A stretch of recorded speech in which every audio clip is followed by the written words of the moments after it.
Israel में एक अकाल पड़ गया। एलीमेलेक, नाओमी और उनके पुत्र भोजन की खोज में मोआब को गए। एलीमेलेक मर गया। पुत्रों ने मोआबी स्त्रियों ओरपा और रूत से विवाह कर लिया, तब पुत्र भी मर गए। तीनों स्त्रियों के पास पति नहीं थे। जब इज़राइल में अकाल समाप्त हो गया, नाओमी ने घर जाने का फैसला किया। मोआब में ही रहो, उसने अपनी बहुओं से कहा, ये तुम्हारा घर है। ओरपा वहीं रही, पर रूथ ने कहा, जहाँ भी आप जाओ मैं जाऊंगी। आपके लोग मेरे लोग होंगे, आपका परमेश्वर मेरा परमेश्वर होगा। रूथ और नाओमी इकट्ठे वापस इज़राइल को गईं।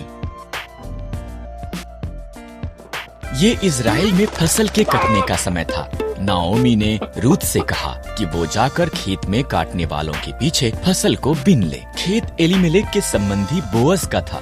बोअज रूथ के पास आया। तुम नाओमी के साथ बहुत अच्छी रही हो, बोअज ने कहा।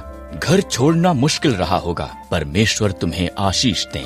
उसने रूथ को भोजन दिया और अपने जवानों को उसकी देखरेख करने को कहा। रूथ ने नाओमी को बताया कि क्या हुआ था। नाओमी मुस्कुराई। जब कोई मरता है, उसका निकट संबंधी उसके परिवार की देखभाल करता है। वो व्यक्ति उनका निकटतम छुटकारा देने वाला संबंधी है।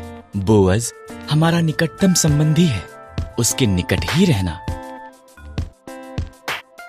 इसलिए रूथ बोअज के निकट रही। वो हर दिन उसे और ज्यादा पसंद करने लगा। बोअज ने एलीमेलेक की जमीन खरीदी और नाओमी और रूथ की देखभाल की। तब उसने रूथ को उसके साथ विवाह करने के लिए कहा। रूथ से एक पुत्र ओबेद पैदा हुआ। ओबेद का पुत्र यिशै था। यिशै का पुत्र दाऊद था और दाऊद इज़राइल का महान राजा बन गया। इसलिए परमेश्वर ने रूथ को आशीष दी, ठीक जैसा कि बोअज ने प्रार्थना की थी।